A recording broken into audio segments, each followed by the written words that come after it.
건강한 신앙생활이 뭐냐라고 질문을 던질 때에 저는 이런 대답을 드리고 싶습니다. 하나님의 말씀을 믿음으로 붙잡고 현실의 장벽을 넘어서는 것이다. 다시 한번요.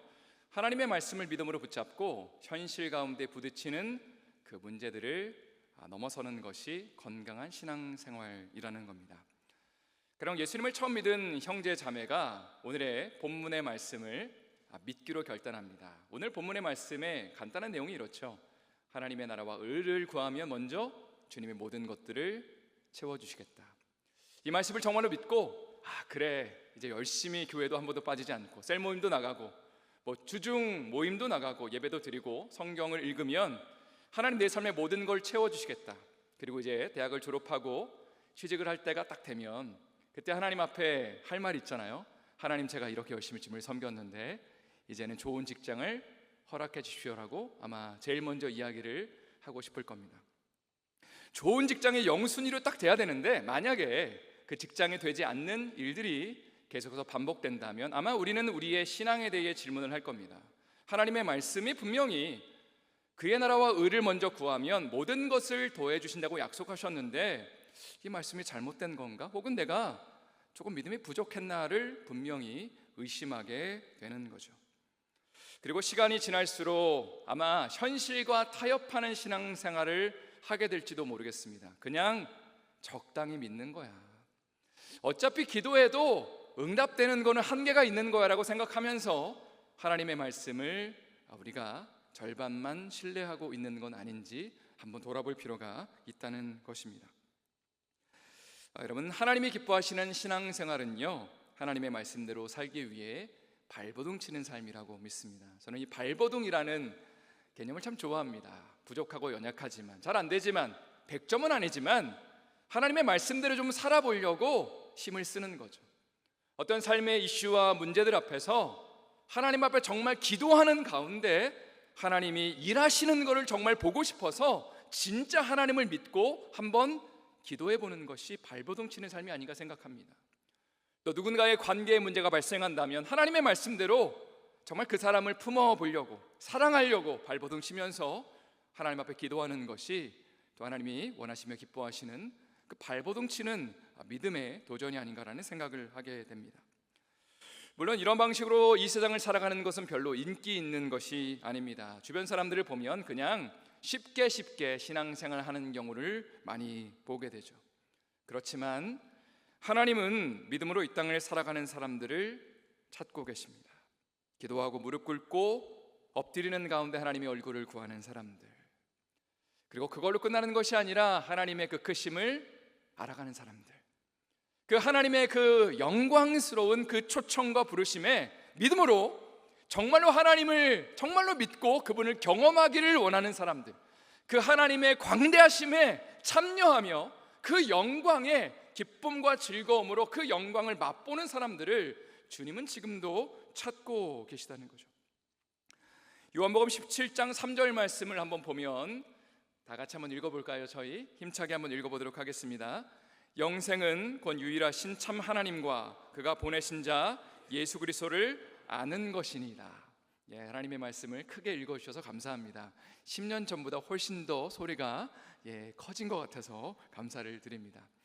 여기 보니까 영생, Eternal Life에 대한 정의가 나옵니다. 그것은 단순히 우리가 죽어서 천국 가는 것이 영생이 아니라 유일하신 하나님을 아는 것, 그리고 그가 보내신 자 예수님을 아는 것이라고 영생을 그렇게 정의하고 있죠. 한마디로 말해서 하나님과 관계 맺는 것이 영생의 핵심이죠. 하나님과 교제하는 것, 그 영광스러운 그 하나님의 그 영생의 그 임재 가운데 함께 참여하는 것, 그 하나님이 내 삶에 얼마나 많은 계획과 어떤 그 비전을 갖고 계신지를 내가 맛보며 거기에 동참하는 것이 성경이 우리에게 정의하는 영생, Eternal Life라는 것입니다. 사실 신앙생활이라는 것이요, 우리의 어떤 문제, 현실적인 아픔과 연약함, 기도의 제목들이 하나님 앞에 기도했더니 이렇게 응답하셨어요, 이런 문제들이 있었는데, 이런 기도 제목이 있었는데 하나님 저에게 말씀하시고 그리고 해결해 주셨습니다 라는 차원만 있다면 신앙생활은 어찌 보면 좀 재미가 없을 것 같습니다. 그러나 신앙생활이라는 것이 영원하신 하나님을 알아가는 것. 이 땅을 만드시고 지으시고 우리를 영적인 존재로 만들어주시고, 그리고 함께 교제하자고, 나의 일에 함께 동참하자고, 너도 함께 이 영광스러운 일에 함께 하지 않을래? 주님 말씀하실 때, 네 주님, 우리가 거기에 응답하며 주님의 크심을 맛보는 것, 알아가는 것이 바로 영원한 삶, 그 영생에 참여하는 삶이라는 것입니다. 그런 차원에서 오늘은요, 제가 여러분의 신앙의 선배로서 저의 인생 가운데 하나님과의 동행의 삶을 어떻게 살아왔는지에 대한 좀 간증을 주로 오늘 말씀을 통해 나누고 싶습니다. 저는 중학교 1학년 수련회 때 은혜를 참 많이 받았습니다. 그리고 예수님 믿기로 결단했고요, 시간이 조금 지나서 대학교 3학년 때 복음 앞에 다시 한번 서는 경험을 하게 됐습니다. 그때 하나님이 저에게 주셨던 말씀이 갈라디아서 2장 20절의 말씀인데요, 한번 더 힘차게 저희 읽어보도록 하겠습니다. 제가 제일 좋아하는 말씀인데 한번 읽어보겠습니다. 내가 그리스도와 함께 십자가에 못 박혔나니 그런즉 이제는 내가 사는 것이 아니요 오직 내 안에 그리스도께서 사시는 것이라. 이제 내가 육체 가운데 사는 것은 나를 사랑하사 나를 위하여 자기 자신을 버리신 하나님의 아들을 믿는 믿음 안에서 사는 것이라. 아멘. 여기 보니까 그리스도인들이 어떤 존재인지를 너무나 잘 설명하고 있습니다. 그것은 내가 죽고 예수로 사는 존재가 되는 것입니다. 예수 믿고 구원받는 자의 삶을 산다는 것은 이전에 내가 주인된 삶을 포기하는 것입니다. 그것이 가능한 이유는 나의 연약함과 죄인됨과 한계를 인정하기 때문이죠. 사실 우리가 이 땅을 살아가면서 우리 안에 있는 어떤 열등감의 문제나 우울함의 문제, 여러 삶의 상처와 아픔들의 문제를 맞닥뜨릴 때에 그걸로 인해서 내가 너무나 어렵고 힘들다고 생각하죠. 그런데 반대로 얘기를 한다면 오히려 우리의 삶의 한계를 느끼고 있기 때문에 내가 사는 인생이 아니라 주님 앞에 내 삶을 올려드릴 수 있는 삶을 시작할 수 있는 계기가 됩니다. 조금 더 쉽게 얘기한다면 나의 연약함을 알기 때문에 오히려 내가 나를 의지하는 삶이 아니라 나를 포기하고 예수님 내 삶의 왕 되어주세요. 예수님, 내가 당신을 온전히 따르길 원합니다. 내 방식과 지혜와 상식으로 사는 것이 아니라 주님이 정말 왕 되신 삶을 살기를 원합니다라고 우리의 한계를 맛볼 때 비로소 우리가 그런 고백을 할 수 있는 것이고 예수님을 우리의 삶의 왕으로 모실 수 있는 것이죠. 자, 그런데 이런 고백이 예수님을 처음 믿을 때에, 세례받을 때에, 혹은 수련회 가서 은혜 받을 때만 필요한 것이 아니라 이러한 고백이 매일매일의 일상 가운데 필요하다는 것이죠. 사실 신앙생활을 건강하게 한다는 것은 내가 죽고 예수로 사는 삶을 얼마나 하루하루의 삶 속에서 내가 지금 맞닥뜨리고 있는 삶의 이슈들 앞에서 이 원리를 얼마나 적용하느냐가 우리의 삶의 신앙의 건강의 척도를 결정한다는 것이죠. 십자가에서 이미 죽었다는 것처럼 위대한 고백은 없습니다. 그러나 사실 세상에서는 별로 인기 있는 고백이 아니죠. 내가 죽으면 안 되고 내가 오히려 살아야 됩니다. 내가 더 드러나야 되고 내 영광이 나타나야 되고 다른 사람보다 더 뛰어난 것이 드러나야지 세상에서는 살 수 있다고 말을 하죠. 그러나 우리 크리스찬들은 반대의 고백을 한다고 말씀드렸습니다. 내가 사는 것이 아니라 예수로 사는 존재가 되었습니다. 예수님이 나의 삶의 왕입니다. 내 삶의 어떤 이슈와 문제 앞에서 내 상식과 힘으로 이거를 처리하려고 노력하는 것이 아니라 주님 말씀해 주세요. 제가 뭘 하길 원하십니까? 주님이 내 삶의 왕이십니다. 고백하며 그분이 내 삶의 주인이심을 고백하며 그 음성을 듣고 순종할 때에 내 힘과 능력으로 이 문제를 해결하는 것이 아니라 하나님이 내 삶의 주인 되시는 그 결과를 맛보게 되는 것이죠. 저는 20년 전에 한국에서 신학대학원에 입학을 하였습니다. 20년 조금 더 전에 일이었습니다. 근데 당시 한국에서는요, 주중에는 이제 신학교를 다니고 주말에는 파트타임 전도사를 나갔습니다. 당시에 그래서 제가 이제 어느 곳으로 첫 사역지 내가 전도사로 섬겨야 될지를 고민을 하는 가운데 하나님 앞에 이렇게 기도를 했습니다. 하나님, 저는 청소년들을 좀 섬기고 싶습니다. 유스 아이들을 섬기고 싶습니다. 그런데 마지막에 항상 이런 단서를 붙였습니다. 기도하는 가운데, 하나님, 그렇지만 하나님이 인도하시면 제가 어디든지 가겠습니다. 이렇게 계속 기도를 하기 시작했습니다. 그런데 참으로 신기하게 하나님은 저를 제가 바래왔던 청소년 사역으로 인도하신 것이 아니라 저를 장애인들을 섬기는 사역지로 인도하셨습니다. 당시로서는 하나님의 인도하심이 별로 그렇게 이해가 되지는 않았습니다. 제가 잘할 수 있는 사역이 장애인 사역은 아니라고 또 생각을 했었는데, 그럼에도 불구하고 우리 크리스찬의 고백은 뭐라고 그랬어요? 내가 사는 것이 아니라 예수님 사는 거죠. 내 삶 가운데 내가 원하지 않는 것들을 주님이 허락하실 때에 주님 앞에 질문하는 거죠. 무조건 안 하겠다가 아니라 하나님 정말 원하십니까? 라고 질문하는 것이고요. 주님이 해야 된다라고 말씀하시면 순종하는 것이 크리스찬의 삶이라고 말씀을 드렸습니다. 그리고 정말 큐티를 하는 가운데 하나님이 말씀을 확증을 주셔서 제가 장애인들을 섬기는 사역에 이제 동참을 하게 되고요. 제가 이야기를 하는 이유는 뭐냐면, 이 장애인 사역을 통해서 저의 삶의 방향성, 물줄기가 크게 바뀌었기 때문입니다. 당시에 저는 사실 한국에서 조금 어려운 말이지만 군종사관 후보생이었습니다. 이게 뭐냐면 한국에선 군목이라고 부르는데, 대학교 1학년 때 시험을 치고 이제 신학대학원까지 마치면 한국은 의무 복무잖아요. 군대를 남자를 무조건 가야 되는데, 이거를 이제 장교로 나중에 목사 안수를 받고 이제 장교로 복무를 하는 것이었기 때문에 신학생들에게는 굉장히 인기가 있는 코스였습니다. 제가 대학교 1학년 때 이 시험에 합격을 하고 난 다음에 대학교 마치고 신학대학원 이제 들어가서 3년의 과정을 이제 거의 마치는 그 순간에 어떤 일이 있었냐면, 당시에 제가 장애인들을 섬기는 가운데 청각장애인들을 전도하기 위해서 축구를 하기로 저희 이제 선생님들과 함께 결정을 내렸습니다. 이제 언어로 소통하는 게 한계가 있으니까 몸으로 우리가 뛰면서 전도하자. 그래서 청각장애인들을 전도하기를 원했는데요, 문제가 하나 있었습니다. 그것은 제가 축구를 별로 좋아하지 않는다는 사실입니다. 그리고 좋아하지 않는 걸 하다 보니까 또 크게 다치게 되고 무릎을 다쳐서 결국은 처음 시합에서 제가 무릎을 다치고 십자인대가 파열이 됐습니다. 무릎을 다치고 난 다음에 결국 군대에서 오지 말라는 감사의 소식인지 아니면 아쉬움의 소식인지 모르겠지만 어쨌든 당시로서는 굉장히 당황스러웠습니다. 대학교 1학년 때 시험 치고 4년 학부의 과정 마치고 대학원 이제 3년을 마치는 쯤이었기 때문에 7년 동안 준비했던 그 길이 좌절됐을 때 하나님 앞에 이렇게 기도했죠. 하나님, 제가 어떻게 이제 하면 좋을까요? 하나님 말씀해 주세요. 이렇게 기도하는데 하나님이 응답을 주시지 않으세요. 그래서 제가 조금 센 기도를 했습니다. 어떤 기도를 했냐면, 하나님, 뭐든지 말씀하시면 제가 순종하겠습니다. 그런데 저에게 확신만 주시면 제가 하겠습니다. 당시에 사실 제가 하나님 앞에 드렸던 어떤 소원, 기도 제목은 뭐였냐면요, 정말 하나님의 종으로 잘 준비되고 싶었습니다.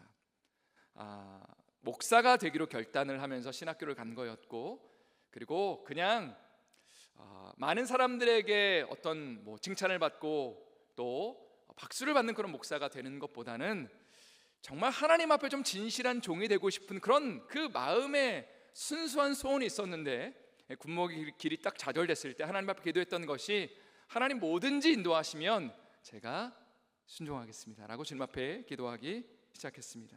그리고 이러한 기도 끝에 한 교수님을 통해서, 저는 원래 당시에 미국 유학을 가고 싶었는데 또 제가 원하는 길을 인도하신 것이 아니라 1년 동안 선교를 가면 어떠냐라는 제안을 받게 되고, 제가 그래서 당시에 제가 결혼한 상태였는데 스리랑카로 선교사를 다녀오게 되었습니다. 그러는 가운데 하나님의 말씀을 제가 약속의 말씀으로 받았던 것이 로마서 14장 7절과 8절의 말씀입니다. 스리랑카 가기 전에 하나님 저에게 컨펌으로 주셨던 말씀인데 여러분과 함께 나누고 싶습니다. 7절 8절 말씀 한번 더 다 같이 읽어보겠습니다. 우리 중에 누구든지 자기를 위하여 사는 자가 없고 자기를 위하여 죽는 자도 없도다.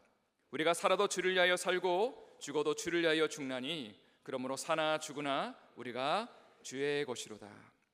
7절에 보니까 우리 중에 라는 말이 와닿았습니다.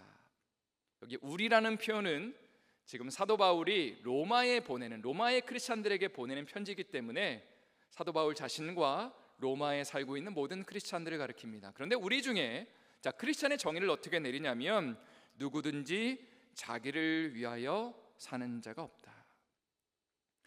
2000년 전에 쉽게 말해 크리스찬으로 불리는 모든 사람들은 돈을 벌고 사람을 만나고 예배를 드리고 모든 것들을 감당하는 이유가 나를 위한 것이 아니라 예수님을 위한 것이었다라고 이야기를 하고 있었습니다. 또 우리 중에 누구든지 자기를 위하여 죽는 자가 없다라고 바울은 고백하죠. 당시 사람들은 예수 믿는 것 때문에 고난당하고 핍박당하고 불편함을 감수해야만 했습니다. 심지어 죽음을 맞이하기도 했죠. 그런데 그것을 기꺼이 예수 때문에 감당하고 있다라고 고백합니다. 이것이 어떻게 가능한가 보니까 첫 번째는 예수님께서 우리를 위하여 죽으시고 부활하셨기 때문입니다. 우리 크리스천의 고백은 하나님의 아들 되신 예수님이 2000년 전에 이 땅 가운데 육신의 모양을 가지고 오셔서 우리를 위해 죽으셨고 부활하셨다. 그러니까 우리도 예수를 위해 죽고 예수를 위해 사는 존재가 되었다는 것이 크리스천의 2000년 전의 고백이었다는 거죠. 두 번째, 우리는 내가 죽고 예수가 사는 삶을 실천함으로 하나님과 동행하는 삶을 살게 됩니다. 저는 이 부분이 참 와닿았습니다. 제가 설교 서두에서 언급했던 요한복음 17장 3절의 말씀, 영생이 무엇이냐? 하나님과 동행하는 것이다. 하나님과 교제하는 것이다.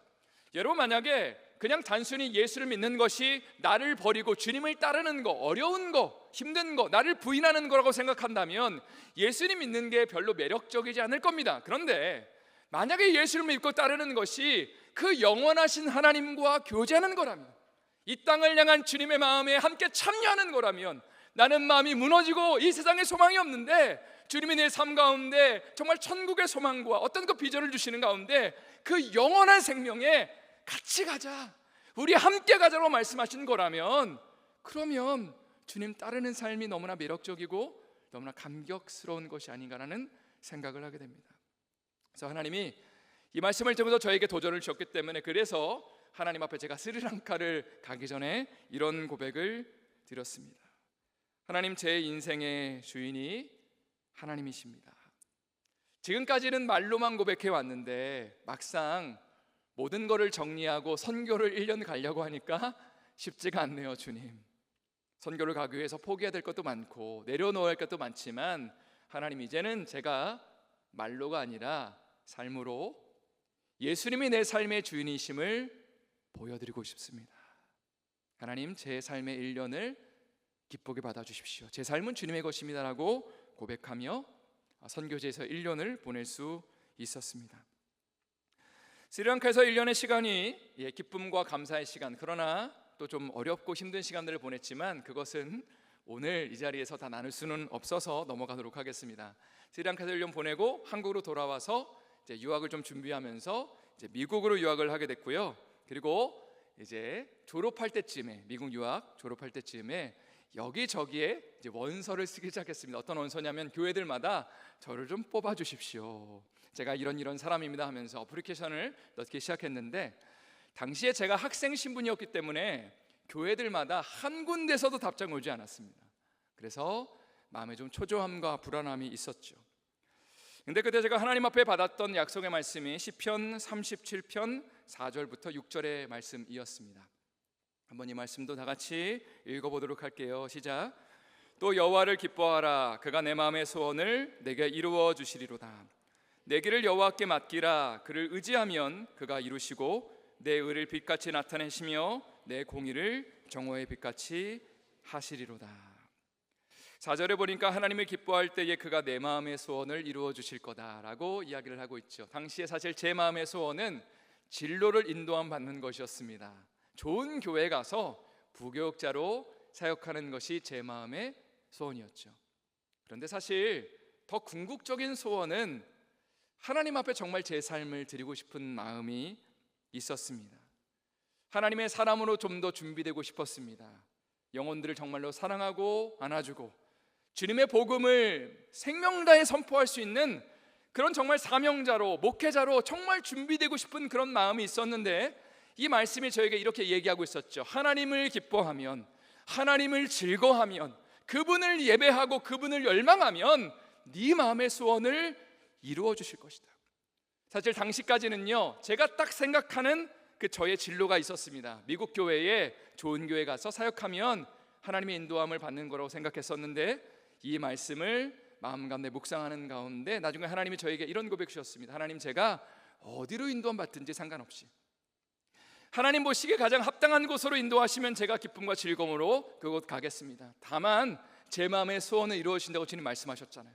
진실한 목회자로, 주님을 정말로 사랑하고 영혼들을 사랑하는 목회자로 주님 저를 만들어 가신다면 제가 어디든지, 한국도 좋고 미국도 좋고 하나님 인도하신 대로 가겠습니다라는 고백을 할 수 있었고요.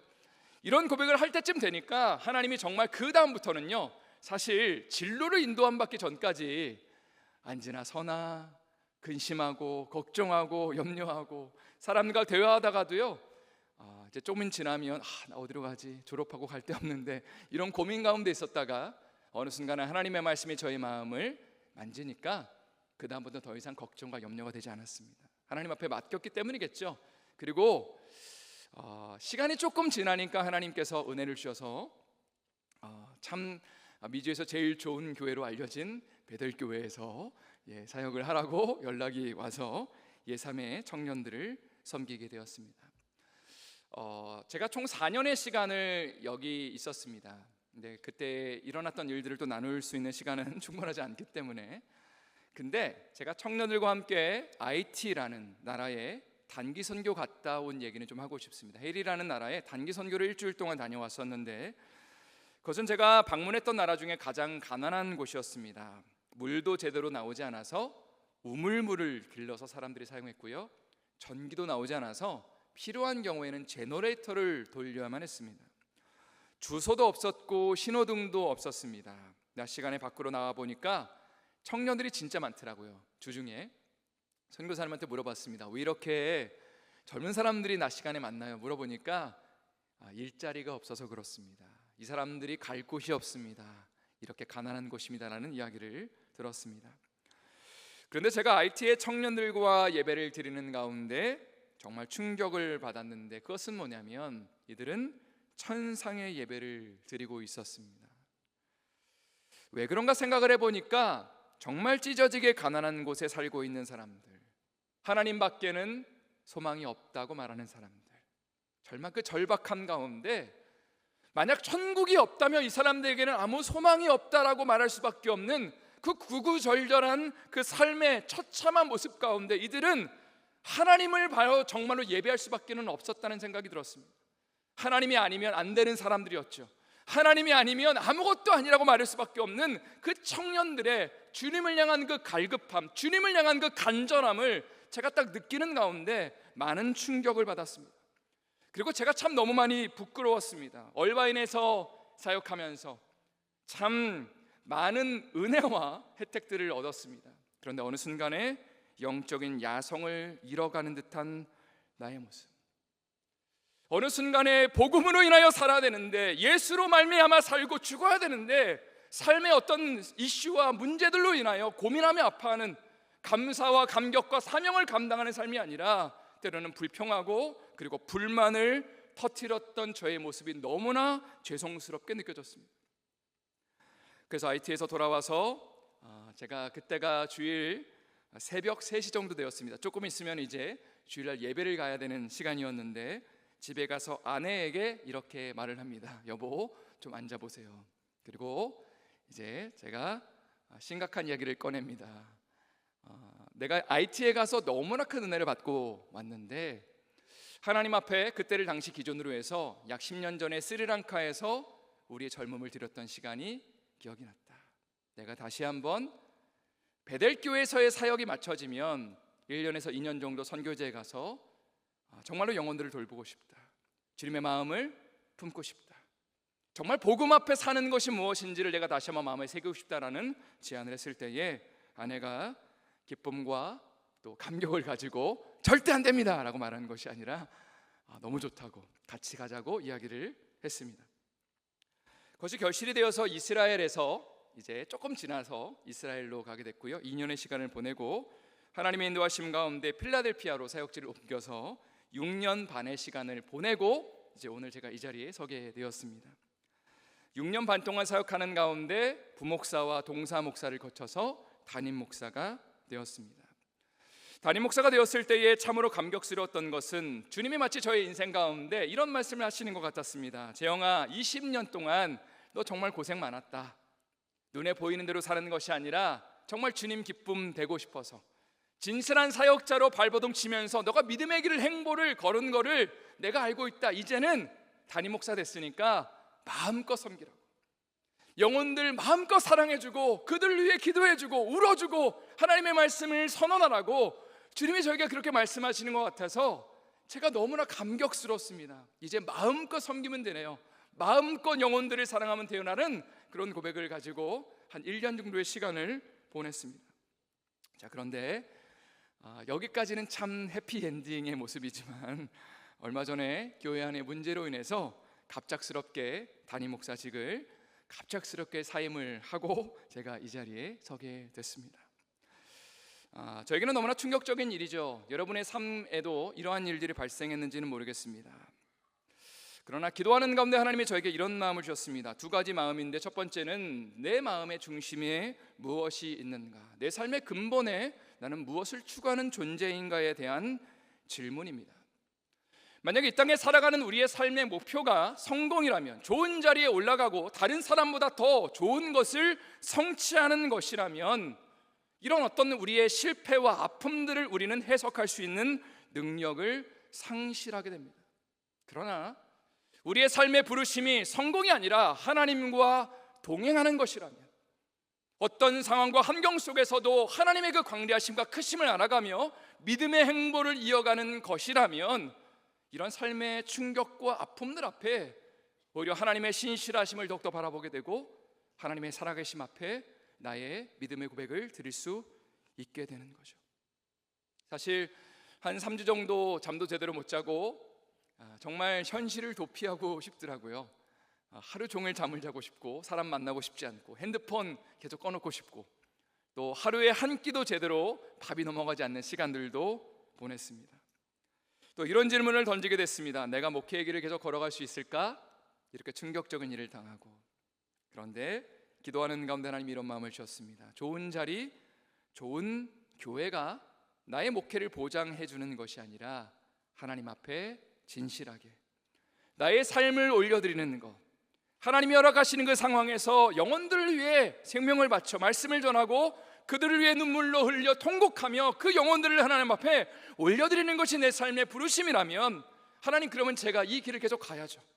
지금 내가 보기에는 너무나 큰 산이 내 앞에 놓여 있지만 하나님, 그게 중요한 것이 아니라 주님을 위해 사는 것이 내 부르심이라면 하나님, 내가 이 길을 가야죠라고 고백할 수 있어서 너무나 감사했습니다.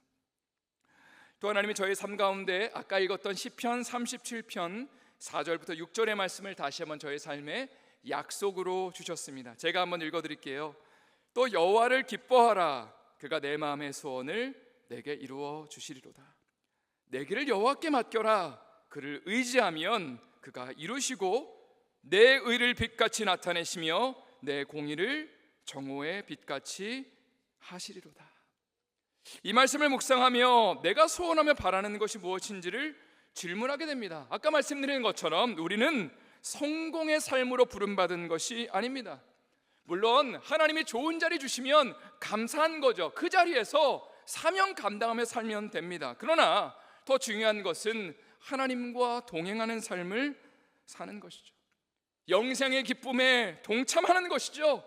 어떤 상황과 환경에서도 때로는 내 마음이 너무나 무너지고 다른 사람과 말하고 싶지 않은 그 어떤 우울함 가운데, 공허함 가운데, 상처, 아픔 가운데, 그럼에도 불구하고 주님과 함께 한 걸음 한 걸음 걷는 것이 우리의 삶의 부르심이라면, 그러면 주님 손 붙잡고 이 하루를, 이 한날을 살아갈 수 있는 거죠. 그리고 그러한 삶의 여정 가운데 주님 말씀하시는 거죠. 여호와를 기뻐하면, 하나님을 기뻐하고 하나님을 예배하면 너의 소원을 이루어 주실 것이다. 너의 길을 여호와께 맡기면, 사람에게 맡기는 것이 아니라 하나님 앞에 맡기고 믿음의 길을 걸어가면 그 결실이 무엇이냐면 내 의를 빛같이 나타내시고 내 공의를 정오의 빛같이 해줄 거다. 너가 스스로 빛나는 삶이 아니라 내가 너를 빛나게 해주겠다. 내가 너의 삶의 주인 되어주고 왕 되어주고 너의 삶에 충만함을 주겠다고 말씀하시는 것이 바로 하나님의 약속이고 우리의 삶을 향한 주님의 부르심이라는 겁니다. 말씀을 마무리하면서 예수님의 청년들에게 이런 도전을 드리고 싶습니다. 하루하루를 믿음으로 사는 것은 쉬운 일이 아니죠. 그저 현실의 장벽 앞에 우리의 삶의 한계를 느끼고 쉽게 무너지는 것을 경험합니다. 그러나 우리 크리스찬의 삶의 핵심은 성공이 아님을 여러분 기억하십시오.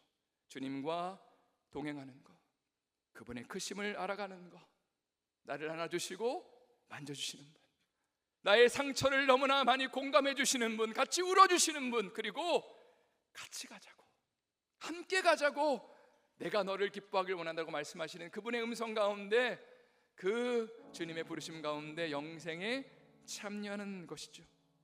그러한 은혜와 축복, 나는 예수와 함께 죽었습니다, 나는 예수와 함께 하루하루를 살아갑니다 고백하는 그 은혜와 축복, 믿음의 도전이 여러분의 삶에, 여러분의 가정과 또 모든 진로 가운데, 교회 가운데 임할 수 있기를 예수님의 이름으로 축원드립니다.